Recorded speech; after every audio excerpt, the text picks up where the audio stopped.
has taken over. Let's go. It's Ferrall. Coast to coast. Steaks, chicks, stacks. You and I are going to make a lot of money. It's Ferrall. Coast to coast.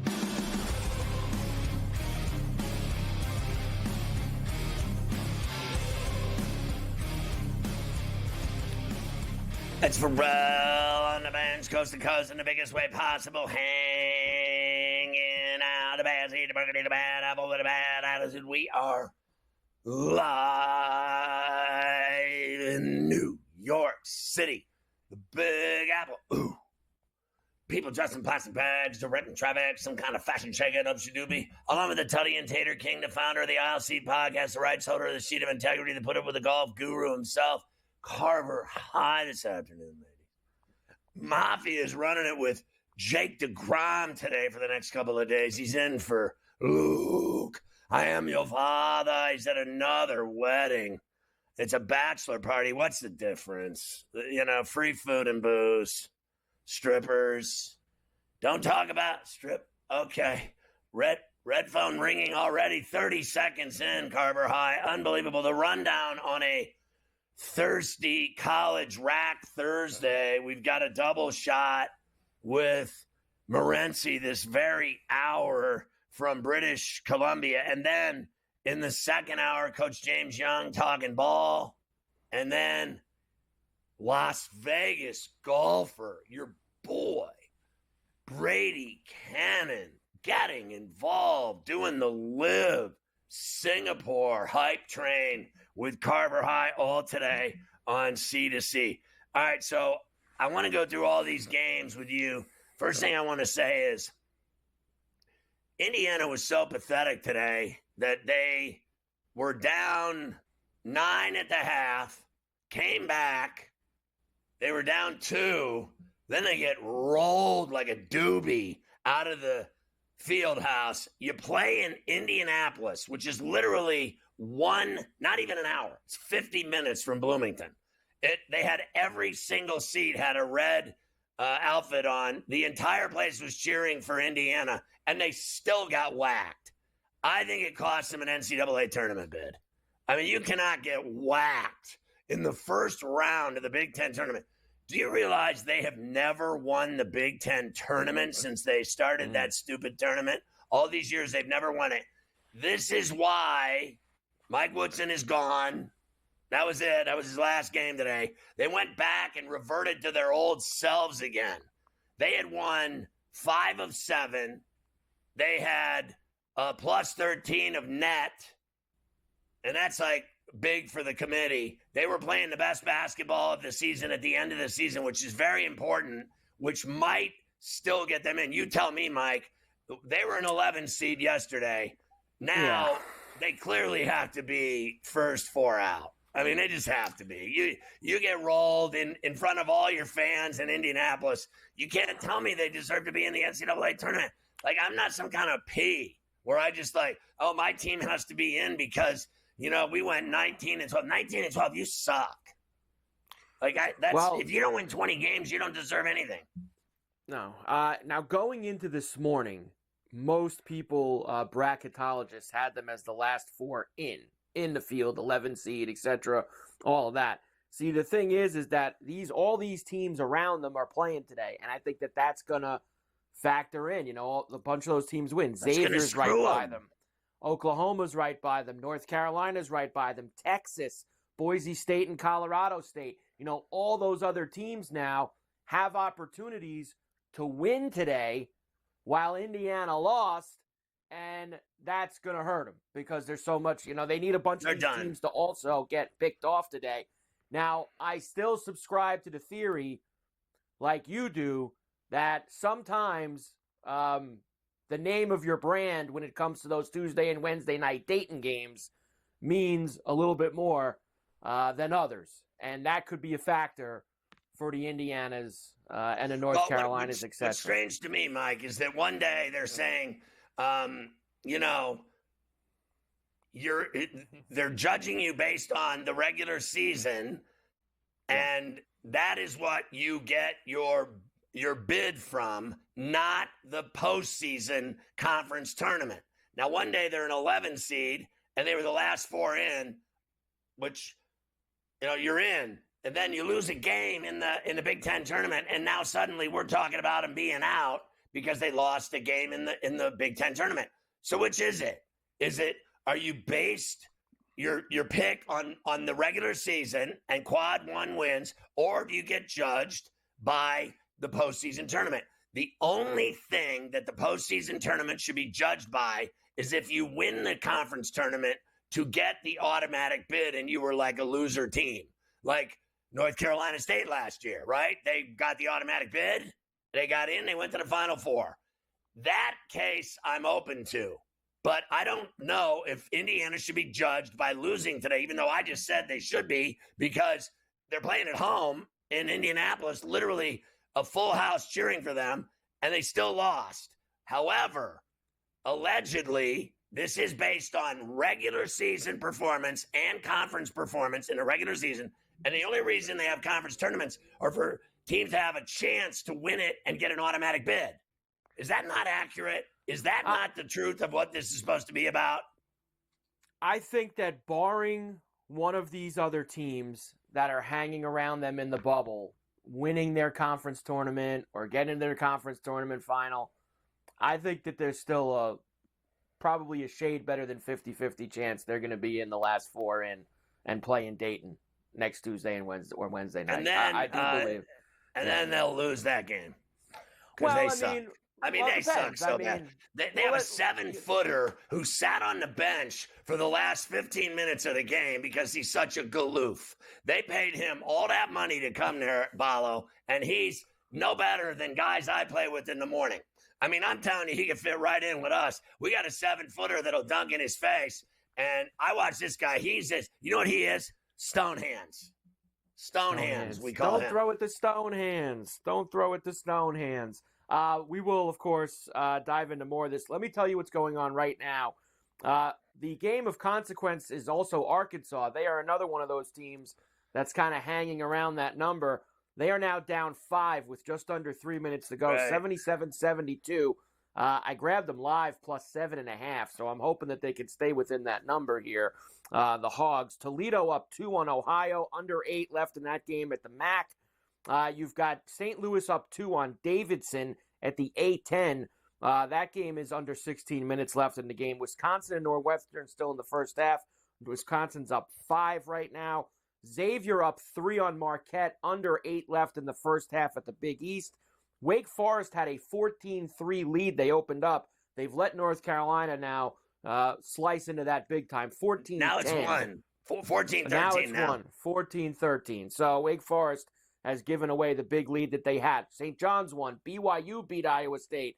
You mentioned Oregon, of course. And Duke did beat Georgia Tech, but a few things from the Duke game. A, they obviously didn't cover 22.5 against the Yellow Jackets. And 2, Cooper Flagg left the game in the first half after injuring his ankle. I just saw Shire say x-rays were negative. He's got a sprained ankle. That will be the discussion here. And look, I thought this immediately. They should be able to even get through next weekend without Cooper Flagg. The 116, even an 8-9 game. I think they got 2 weeks to get Cooper Flagg ready. Sweet 16, that would be my ideal number.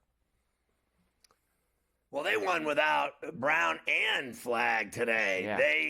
They have done that before, where they've had star players out and they just put another 5-star kid right in his stead, and they get it done. So he's got the rolly ankle, so he's screwed for the next couple weeks. He's not going to get better quick.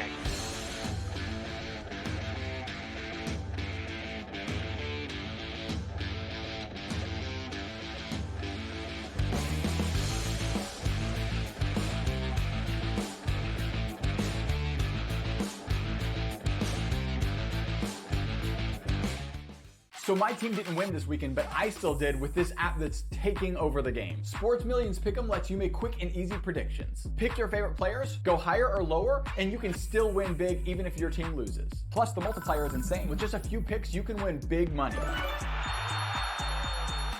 So get on it. They've got a welcome bonus to help you start off your winning streak.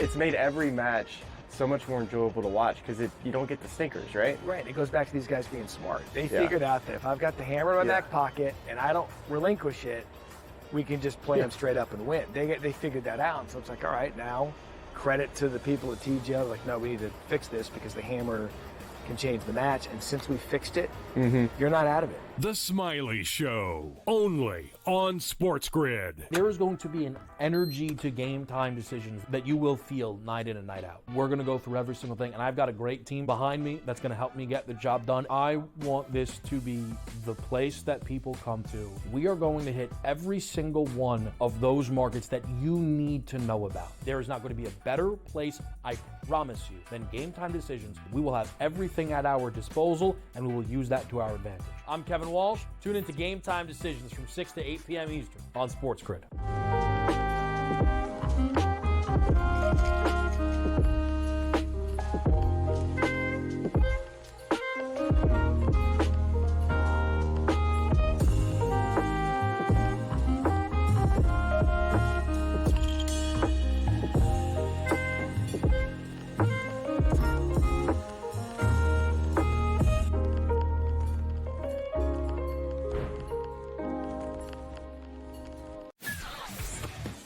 Off of the combine this weekend, there's been lots of anonymous sources and position coaches and all these things that sat down in interviews with him.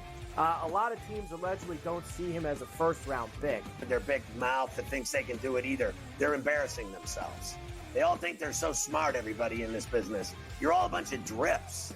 Honestly, you don't know who's going anywhere. Ferrall Coast to Coast, only on SportsGrid.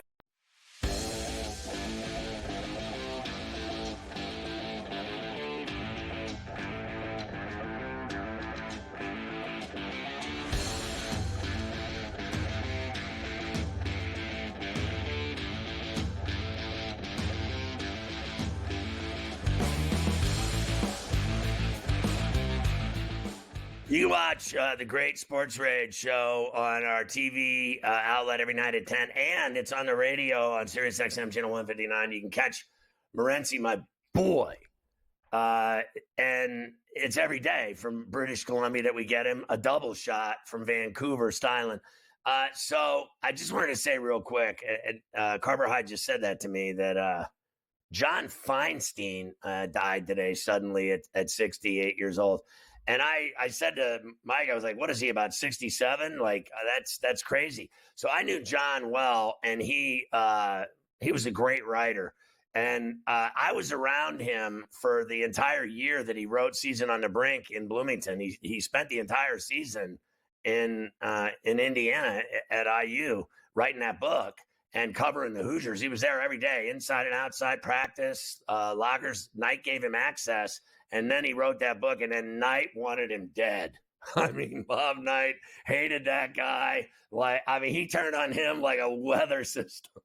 He just loathed him. I get along with John really well, and he came on my show several times over the years with Ferrall on the bench. Just a great writer and a really good guy, and believe it or not, a really huge sports fan. And that's a tough loss for the business. A guy his age, 68, passing away that young, as far as I'm concerned. That's too young. Morency, you're watching these games. Arkansas just tied up Ole Miss, a great one in the SEC. My Hoosiers bent over today in front of like 95% of their fans in Indianapolis. That was embarrassing.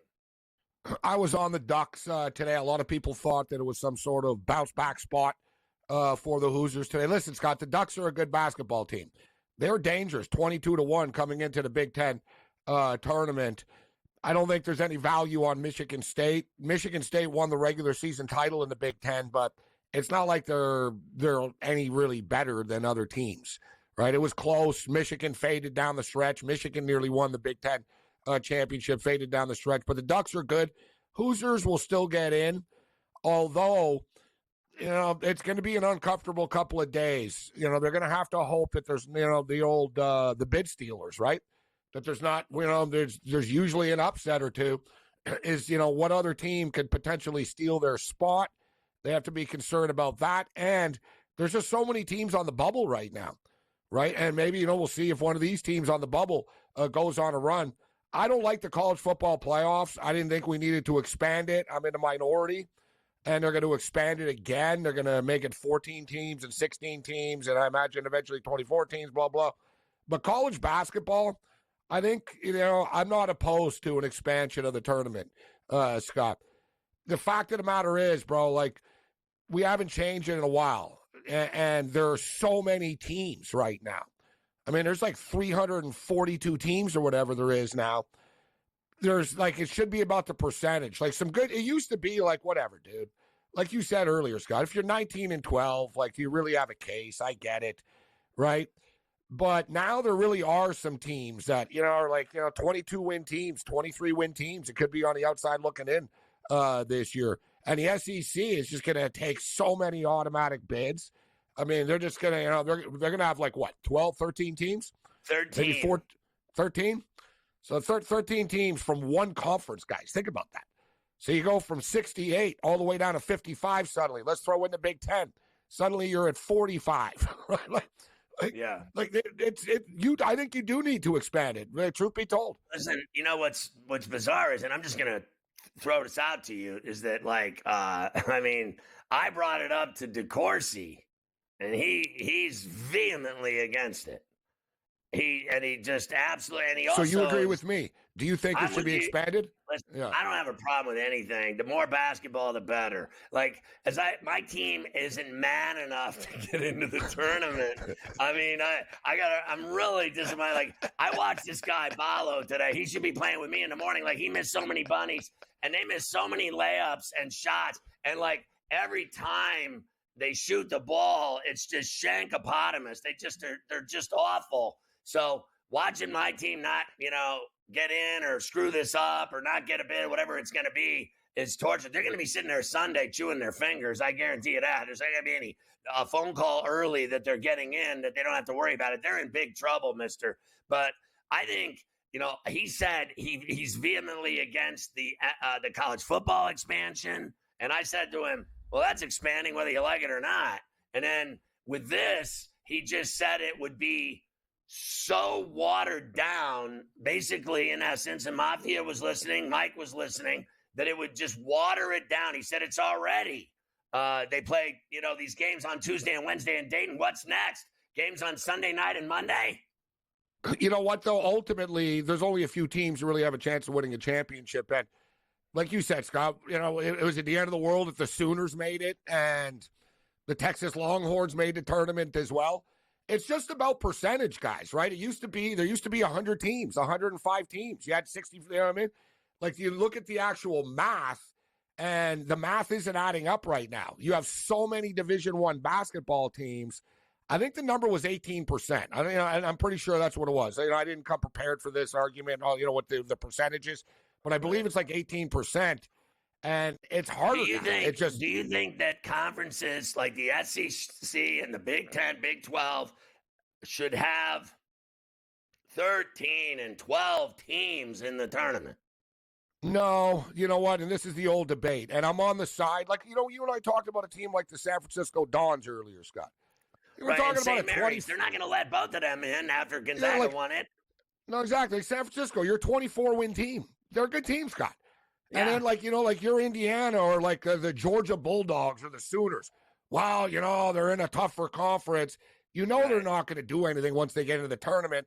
And it is. I said they would lose. He said, well, they might play in Dayton. I go, they'll lose that game too.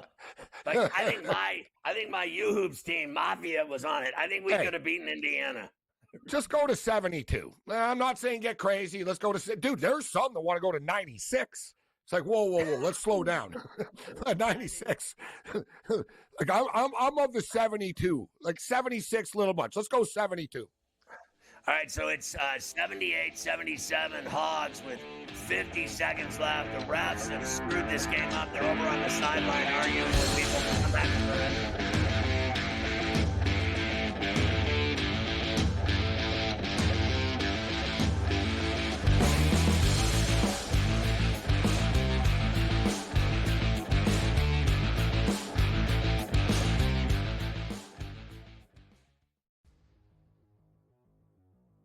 We're going to play a little game of true or false, fantasy or reality is what we used to call it.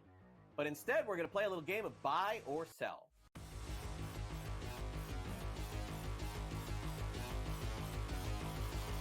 Rafael Devers had a press conference and basically said, I ain't moving off third base. I'm a third baseman. I won't play DH. I won't play anywhere else. Alex Bregman was just signed, so how's this going to work out? Buy or sell, George? Devers will start more games at third than Bregman this season. Is that a buy or sell? Yeah, Devers is a horrific third baseman. All right, he's bad. I think he ranks dead last in the league here. I think Cora is going to talk to Devers. Apparently, they are close. He said, listen, you got to move, buddy. I'm sorry. You got to move. We're a better team with Bregman at third. I think he's dug in here, man. I don't know. I know that there was a report a few days ago that they were talking about it and, sort of working things out. But I think in the end, cooler heads will prevail. But I don't know when that's going to be. I'm going to buy this. I'm going to say that Devers starts like 90 games at third base this season. And I think that'll probably be the compromise here. I think that Bregman will start some, Devers will start some. Bregman's still a Gold Glove third baseman at this stage of his career. It doesn't really add up. The other thing that happened is over the course of Big Papi's career, he moved off first base, he went to DH, and Big Papi was Devers, right? I mean, pretty similar in stature there. But Devers just seems to be really dug in on this. I think if it was going to happen, George, we would know by now. And it hasn't. We just heard that it may. So I am going to buy. I don't think Devers plays 150 at third base or even 140 or anything like that. But I do think he plays more than Bregman at third. I think that they have a compromise when they play both. Fantasy Sports Today, only on SportsGrid.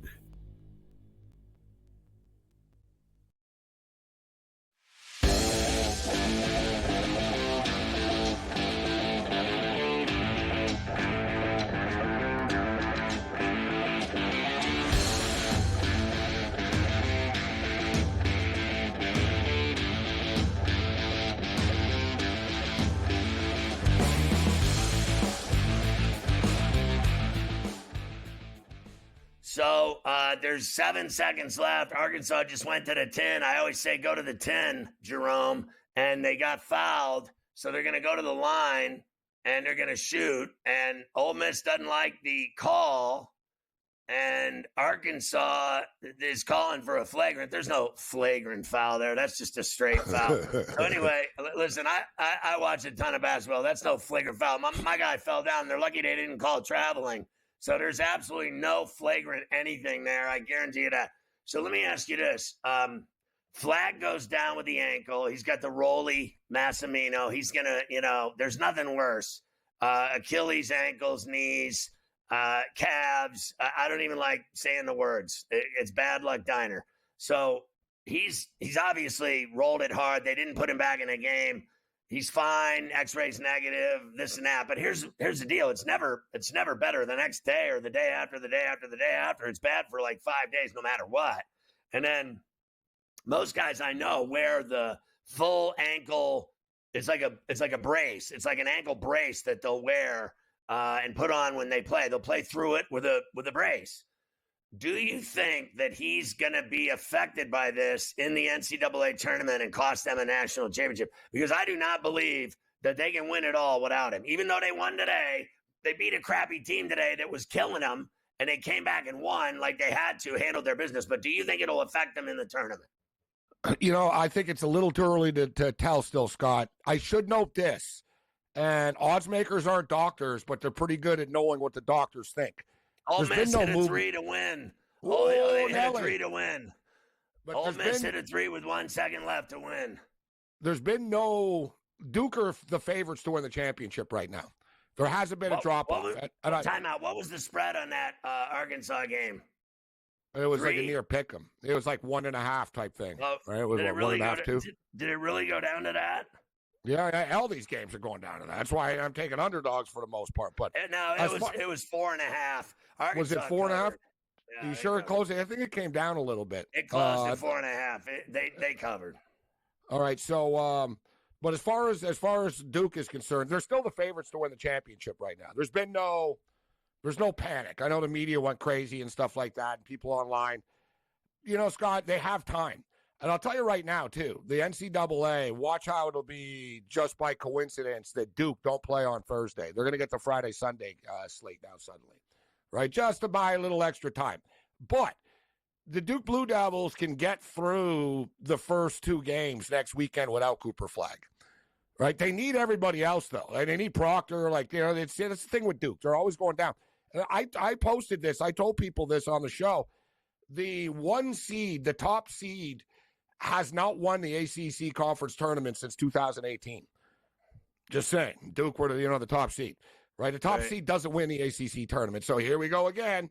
So it's going to be Louisville. I don't care about the tournament. I care about, like last year, NC State goes to the Final Four. They get the automatic bid. All I care about as a program, I know people won't like this or admit it, but the only thing that matters is the NCAA tournament.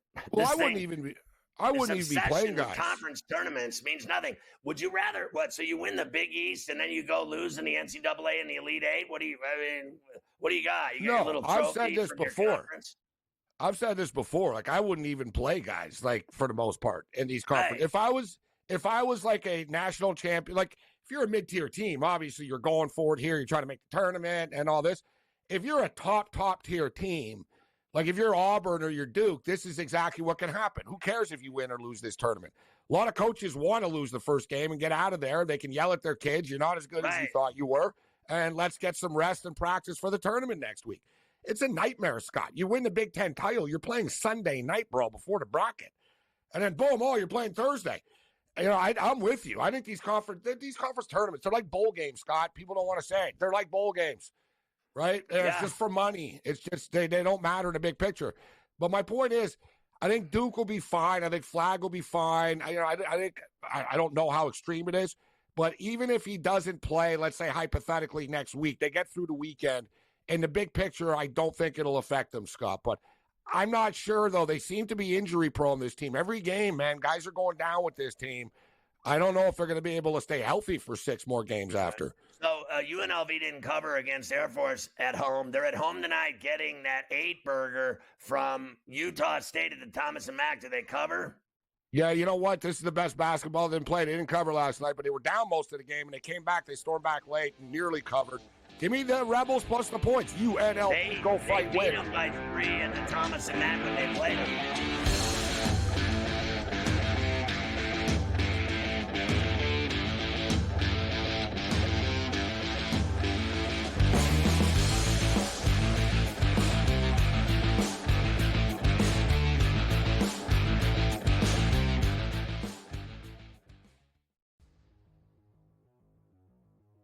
Play a little game of true or false, fantasy or reality is what we used to call it. But instead, we're going to play a little game of buy or sell.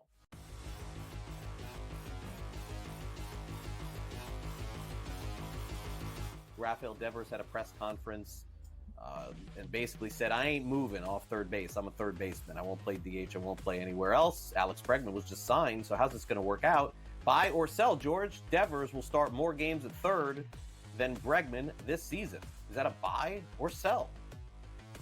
Yeah, Devers is a horrific third baseman. He's bad. I think he ranks dead last in the league here. I think Cora is going to talk to Devers. Apparently they are close. He said, listen, you got to move, buddy. I'm sorry.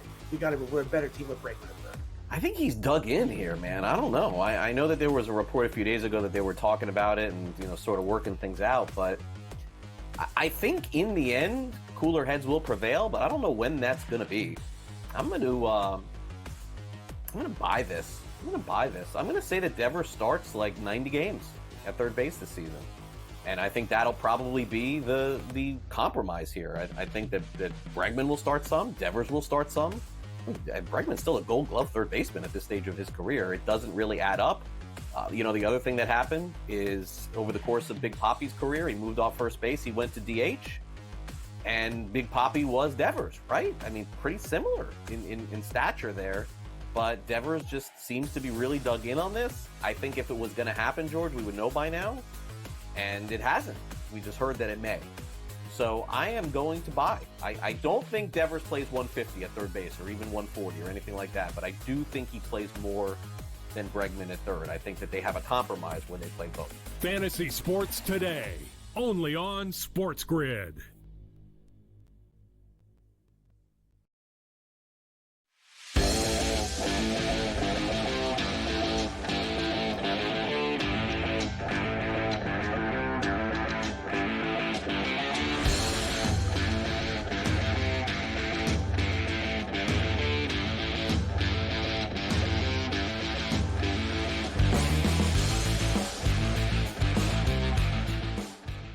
All right, so Ole Miss won that game on a 3 with a 1.3 left on the clock. Arkansas got a shot from half court, but off the backboard and rim, really no close shot. It shanked off the board and the rim. It was never close to going in, but Padula hit the shot that won it for Ole Miss. And the thing that is amazing to me is that, Mike, Chris Beard, here he is coaching, winning big games, and Indiana doesn't have anything to do with him because of his, alleged domestic incident with his wife that was dropped, and he was not charged. Nothing happened, but they still blame him.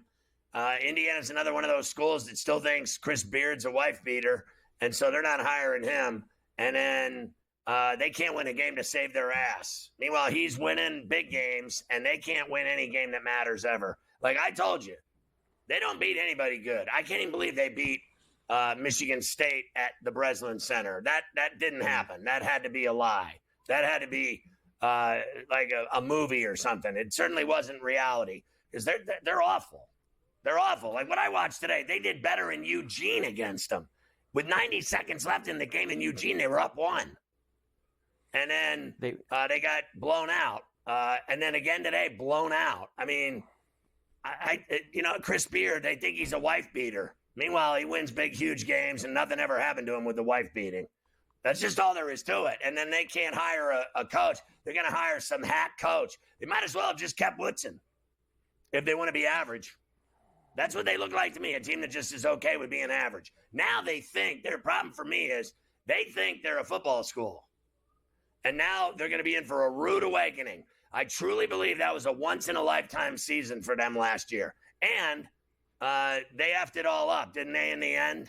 In the end, they effed it all up. They didn't do anything. So your 11 wins got you nothing, except that coach, he's making $8 million a year now. And he'll never match it again. I bet they never win 11 games again as long as I'm on this earth.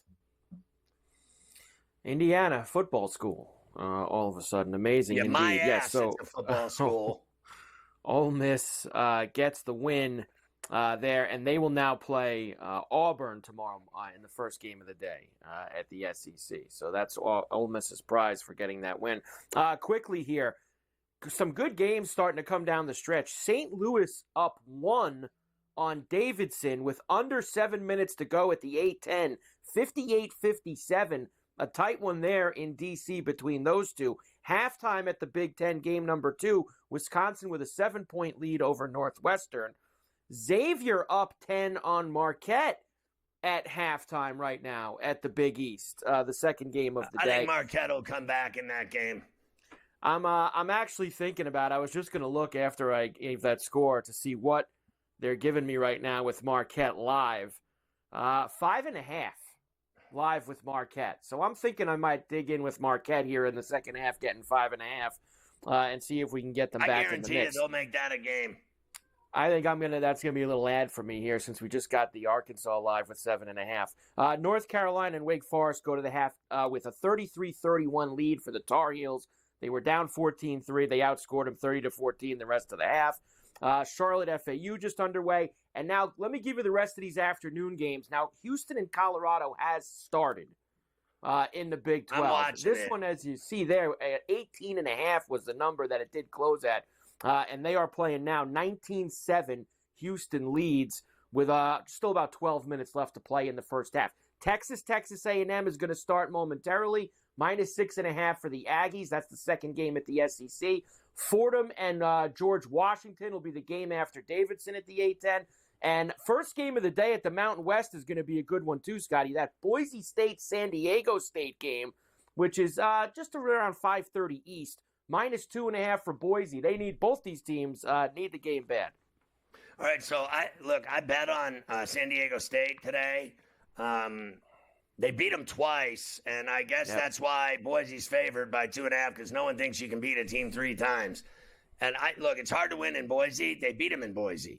Now you're playing this game in Vegas, and I took San Diego State in the points. I think San Diego State can win that game outright. I still think they can beat Boise. They've already proved that they can beat them twice.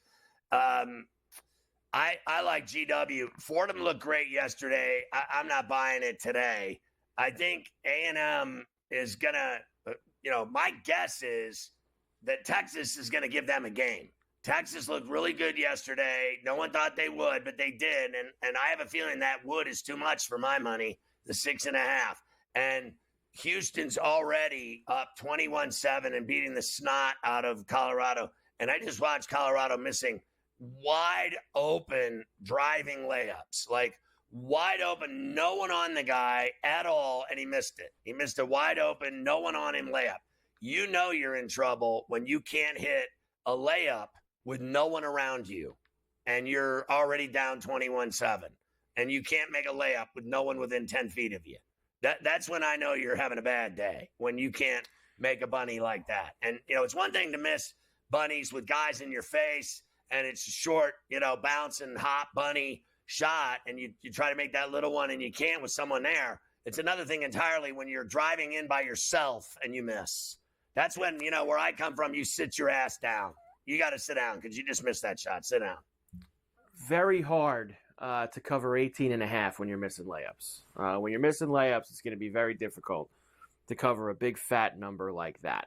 So there you go. We have tons of college rack that we are rolling with here today. By the way, Mike, one other thing. Houston hasn't covered 18.5 in 10 straight games. And Colorado has covered in 7 straight games, I think it is, a double-digit number. 7 straight they covered double digits. Yeah. Meanwhile, Houston hasn't covered a spread of 18 or more in 10 games. Wow. How about that? Colorado playing their 3rd game in 3 days. Houston playing their 1st game of the Big 12 tournament as well. And they have not come out rusty, that's for sure. So lots of college rack. We're going to be very involved. I have not mentioned to you yet what's going on at TPC Sawgrass. Of course, first round of the Players' Championship. The morning guys are all in the clubhouse. The afternoon guys are out. Lucas Glover. Come on. Shooting a 6 under this morning to have himself in the lead. Now, Minwoo Lee is 5 under through 9 so far in the afternoon wave. So with 9 holes to go, he's got the inside track to potentially be in the first round leader. Other than that, Alex Smalley, Jaeger Bombs, Aaron Rye, Bud Cauley, and a few others now sitting at 4 under. Bobby Mack finished the day at 3 under. Spieth had a wild day to finish at 2 under. Rory's out there now with Scheffler and Xander Schauffele. Some of these guys, how about some of these scores today, Scotty, for some big names? Victor Hovland, 8 over. Max Homa, 7 over. Justin Thomas, 6 over.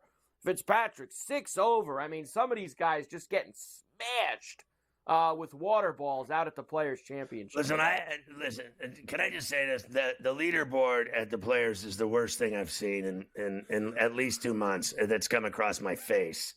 That leaderboard is awful. It's awful. Right now it is. Please, by Saturday, it's got to reverse. Something good has to happen to have some big names because this is worse than the 84 Lumber Open. Somebody made a joke on Twitter. What are we? They ran back the Puerto Rico Open from last week. The alternate event. They have all those guys. It is true, and I do think that by the weekend, you're going to see some differentiation in that leaderboard by the time we get there. That's for sure. So we've got the Players going, and we've got all the college rack. I will come back and I'll quickly tell you all the NFL stuff that's happening while we continue to watch these games because we're betting heavily in the afternoon. So this is why we love all the Scheffler and Spieth are 4 back. Thank God for that. Oberg's 5 back. And Scheffler's still playing. Scheffler's got half a round to go. He's got 10 holes left today. So the he's probably Poseidon Hood Adventure's 5 back. He's not that bad.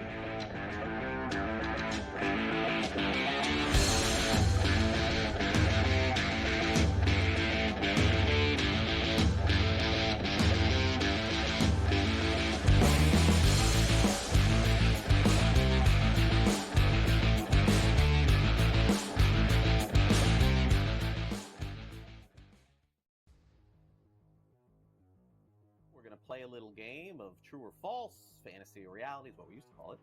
But instead, we're going to play a little game of buy or sell.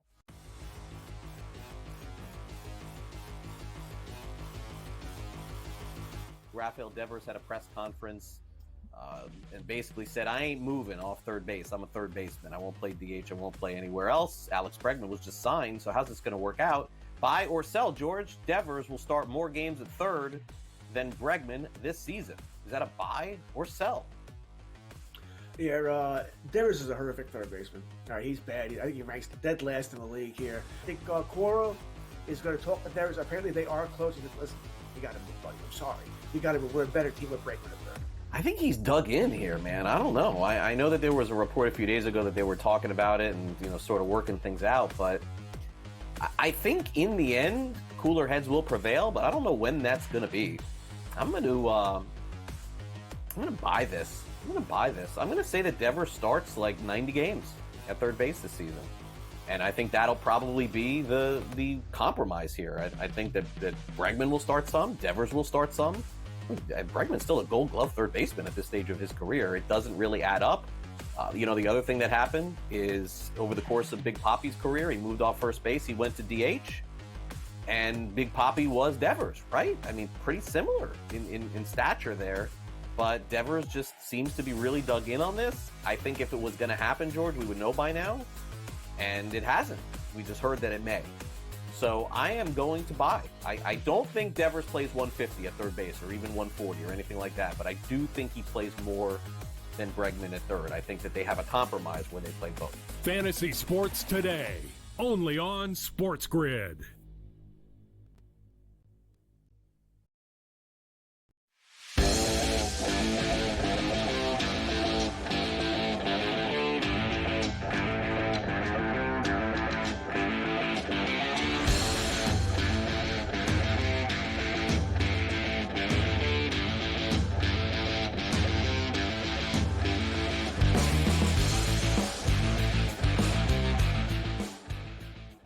All right, Carver High, I got to tell you, I know there's NFL skinny to hit and get into, but when I watch this guy walking on the beach with a blanket over him and having a candlelit moment for himself, walking along the shoreline, Aaron Rodgers, what is next with this guy? Was he contemplating his future and his retirement, or is he actually making a decision? Praying? What was going on there? I sent you this picture of him on some beach with a blanket wrapped around him. I mean, what could be worse? What is happening here? I don't even care anymore about this guy. Go ahead and play for the Giants or Vikings. Honestly, if you're such a P, this guy's such a prima donna. And I'm not talking about P as in prima donna. I'm talking about P I can't stay on the air. Kitty cat. It really does amaze me. And look, I've seen people argue both sides of this. Well, he's a 41-year-old Hall of Fame quarterback, and he's this many time MVP, and he's earned his right to make his decision. But here's what just isn't true about any of that. See, that would be all fine and good, but it's that he makes a spectacle about it, and it's look at me stuff. You think he didn't go rolling on that beach with that blanket over him? They get somebody's going to take my picture out here. He knew. He knows exactly what he's doing. And now he's basically holding the Steelers and the Giants. Basically, I saw a Giant guy today hostage. He's just holding them hostage. And I saw a Giant guy say today that they're literally just waiting for him to decide. They're going to meet with Wilson tomorrow, but they really can't. They're not going to do anything with Wilson until they know what Rodgers is doing. They're not gonna everybody is just waiting for this guy to figure out what's he been doing for 2 months. He had to know some of these situations would be coming his way, but we're still waiting on the most interesting man in the world. Is there not some level of he doesn't matter anymore involved in this? Yeah. Didn't he just prove that he's finished this year? He put up some decent numbers in losing every week, and everything was his fault. And what happened at the end in Green Bay? Why'd they get rid of him? Right. Because they wanted to move on from his prima donna ass, and they wanted to go to Jordan Love, right? And then he ends up with the Jets, and what did he do? All he did was lose. Now we're waiting on bated breath for him to do what? Like, the only thing that remotely excites me about him in Pittsburgh is the fact that he's got Metcalf and Pickens. No other reason whatsoever do I want him. No other reason. Those two receivers are good enough to make him look decent. And I do think he's better than Russell Wilson. I really do. You got to remember, Russell Wilson was 6-1, and then he was 6-6. He lost his last 5 games. And in those 5 games, it got worse by the week, by the way. It was worse by the week. I was in my seats, and the things that I heard yelled at that guy in the game against the Bengals and the Ravens. They won the Ravens game, and I still heard it. They won that game, and I still heard it, how much they don't like him. Believe me, they can't stand him or Tomlin there anymore, the fans. I mean, they're abusive like you have never heard the language. Oh, my God. I thought I was bad. You sit in my section at that stadium, man, you better not be a Christian. You're not. I mean, you are not going to have a nice afternoon. I mean, it is some abusive stuff, like really bad. And as far as I'm concerned, both stink. I don't think Rodgers matters anymore, and I know Russell Wilson doesn't. They're both garbage now. It's over. Yeah. Their careers are over. They're just hanging on, getting that last check. Got to get more checks any way that you can. Get some more checks. Believe me, when they stop coming in, it gets real fresh around the house. When you stop making that money, then you know what happens? These women, they leave real quick when that money stops coming in. And then you're like, what? And then you're what, doing a podcast, or you become an analyst? Like, honestly, every player in every sport ends up with a headset on their head calling a game, and 90% of them suck at it. Fact. Well, the checks will keep coming for Mason Rudolph. 2 years, $8 million. He'll Rudolph, the red-nosed reindeer. To whoever it is that ends up being the Steelers starter this coming season. We mentioned Russell Wilson. He's in Cleveland today. I think he's better than Russell Wilson, too. Mason Rudolph. In fact, I heard someone today say he should start and just get it over with. Make him the starter. And then they can really stink. And then the year after, they can go, if they really stink, go get Arch Manning, and then your problems are solved. Yeah, that'll change things. Be bad enough that you can go get Arch. Fail for Arch. And draft him in Pittsburgh. That's where the draft will be next year. Yeah. Steelers signed Darius Slay 1 year, $10 million. They also signed former Jets corner Brandon Eccles. The 49ers signed Mac Jones. Mac Jones, 2 years with the Niners for $7 million. Eagles signed former Packers running back A.J. Dillon. Broncos signed former Jags tight end Evan Ingram, also from the Giants, if you remember. 2 years, $23 million for him. That's another. Don't throw with the stone hands. With the stone hands. Nice deal for him that he drops as many passes as he does. I mean, you can't beat that. $23 million to suck as bad as he does. Where do I sign up? Vikings signed Javon Hargrave, 2 years, $30 million. The Seahawks signed DeMarcus Lawrence, 3 for $42. The Falcons say, we did this yesterday, but now there's this caveat. They want a trade. They would get rid of him for a trade, Kirk Cousins. Who cares? And the Patriots released David Andrews, who's been there forever, part of 2 Super Bowl championships, finished. And C.J. Mosley out with the Jets. The Patriots have spent the most money so far. I can give you that when we come back quickly if you want to see that board of how much money the Patriots have put into play, along with the Panthers and Vikings. To start free agency. So there you go. The Patriots have spent the most money, and who do they have?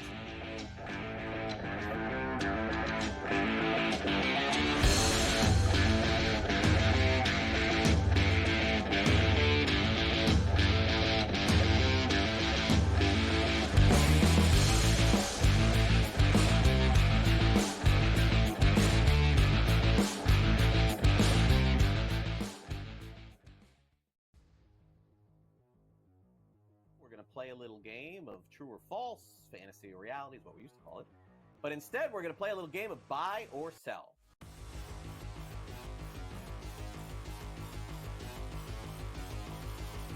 Rafael Devers had a press conference and basically said, I ain't moving off third base. I'm a third baseman. I won't play DH. I won't play anywhere else. Alex Bregman was just signed, so how's this going to work out? Buy or sell, George? Devers will start more games at third than Bregman this season. Is that a buy or sell? Yeah, Devers is a horrific third baseman. He's bad. I think he ranks dead last in the league here. I think Cora is going to talk to Devers. Apparently, they are close. He said, listen, you got to move, buddy. I'm sorry. You got to move. We're a better team with Bregman at third. I think he's dug in here, man. I don't know. I know that there was a report a few days ago that they were talking about it and, sort of working things out. But I think in the end, cooler heads will prevail. But I don't know when that's going to be. I'm going to buy this. I'm going to say that Devers starts like 90 games at third base this season. And I think that'll probably be the compromise here. I think that Bregman will start some. Devers will start some.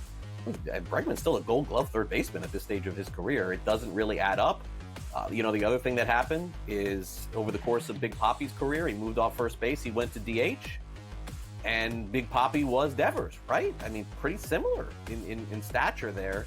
But Devers just seems to be really dug in on this. I think if it was going to happen, George, we would know by now. And it hasn't. We just heard that it may.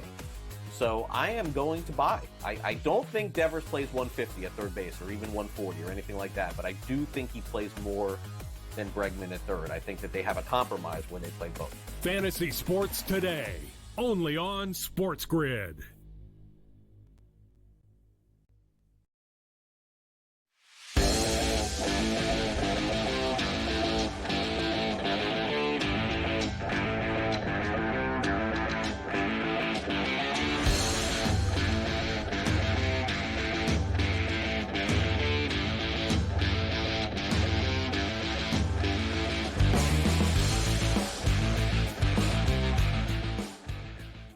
All right, so they spent all this money, and am I tripping? What did they get for it?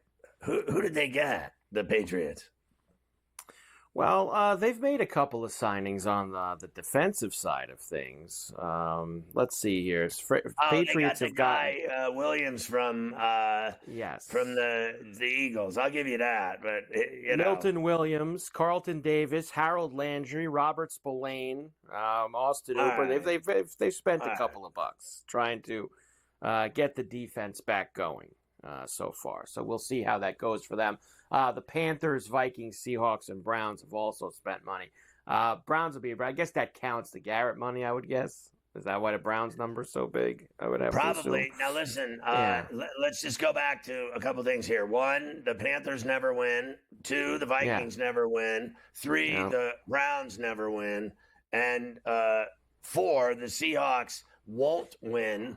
And they're also one of the great choke jobs ever in the Super Bowl at the 1 yard line. I'll never forget that as long as I live, watching them barf that up with 4 plays with Marshawn Lynch in the backfield, and they didn't give him the ball.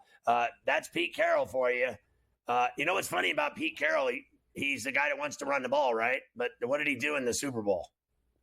He let Russell Wilson throw that pass, and Butler picked it off. He's always said run first, right? That's what he wants to do. That's why that job ended in Seattle for him, because their offense got so boring, right? Yep. And let's face facts. The Giants don't win anymore. It's been so long since they won, you can't even remember it. The Broncos actually are decent. I'll give you that. The Raiders have lost more games than any team in the league in the last 10 years. The Steelers haven't won a playoff game since 2015. And the Packers are good. I'll give you that. They're always good. But, I mean, bottom line is what? There's 2 good teams on there? 2 good teams on that whole list. I don't care how much money they spend. They still don't win. None of them do. Don't win. Can't have it. Can't have it at all. Let's go next. Let's go do some of this college from last night, because you're going to talk to Coach at the top of the hour. Let me just let you know who has gotten their ticket punched. How about the Grizz last night? With Montana. Outright win, 91-83 in the Big Sky title game over Northern Colorado. American smash, baby, in the Patriot League. McNeese State beat Lamar. We were watching the first half of that yesterday. They covered Lamar, that big number. Some other things. Iowa upset Ohio State, so they're in trouble too. for the NCAA tournament, and USC beat Rutgers in 2 overtimes at the Big Ten tournament. They had a 4-point lead with like 11 or 12 seconds left in regulation, and they somehow found a way to go to overtime. Had a chance to win in the first overtime, they didn't, and then they let go of the rope in the second overtime and got blasted by USC. How is it, no Mike, numbers covered that? Steve Peichel, I mean, never once have you ever seen, and, you know, I read the papers, right?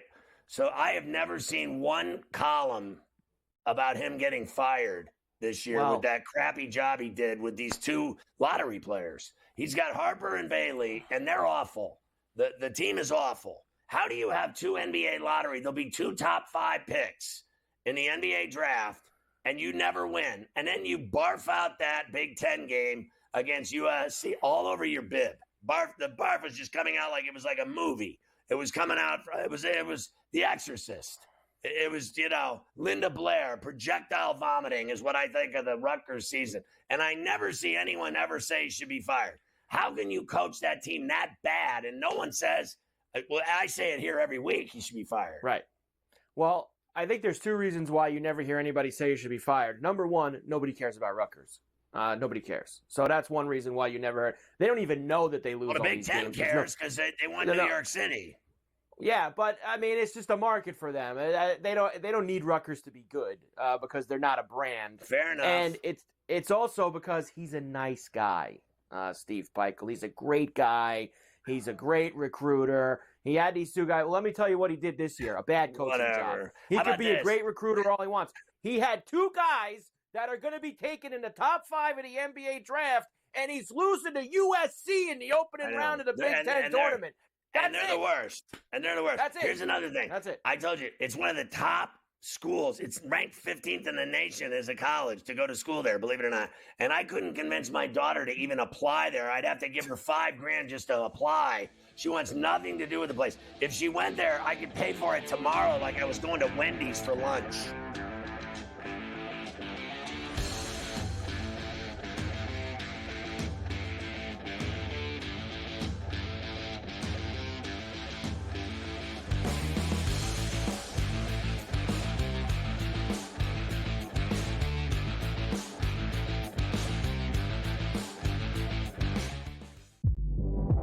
Philadelphia 76ers, they tried to play 2 different things. They tried to play contender, and they tried to play protect Joel Embiid. It wasn't doing Joel Embiid any good. This goes back to what I've talked about numerous times on this network. Why did they let him play in the first place? Why was he on the Olympic team? I mean, we looked at it last year in the playoffs against the Knicks. The damn kid was on one leg. Betting above the rim. Only on SportsGrid. Anyone that's been to a sporting event, the atmosphere before a game, I think Game Time Decisions has that same exact atmosphere. This is our arena. This is what we do. There is going to be an energy to Game Time Decisions that you will feel night in and night out. The excitement you get when you lock your bets in, when you're figuring out what you want to do, we can zone in on the biggest games each night. I want this to be the place that people come to before the games start so they feel as ready as possible to lock in their cards. We are going to hit every single one of those markets that you need to know about. We're going to go through every single thing, and I've got a great team behind me that's going to help me get the job done. There is not going to be a better place, I promise you, than Game Time Decisions to get that new information, react to it, and be able to then bet accordingly. We will have everything at our disposal, and we will use that to our advantage. I'm Kevin Walsh. Tune into Game Time Decisions from 6 to 8 p.m. Eastern on SportsGrid. The 2 guys that can do it all. Too much electricity this morning. This is a good time. We're having a lot of fun. I had to do a triple take. Ka-ching! Why? Because of parity. I didn't mean to offend. Yeah, it's not going to happen. Load management is a dirty word. Let him rip. You know what? Circumstances provide the results. What? How do you do this once? Oh, Donnie, you've got such a good show there. A network that is booming. The Early Line, only on SportsGrid.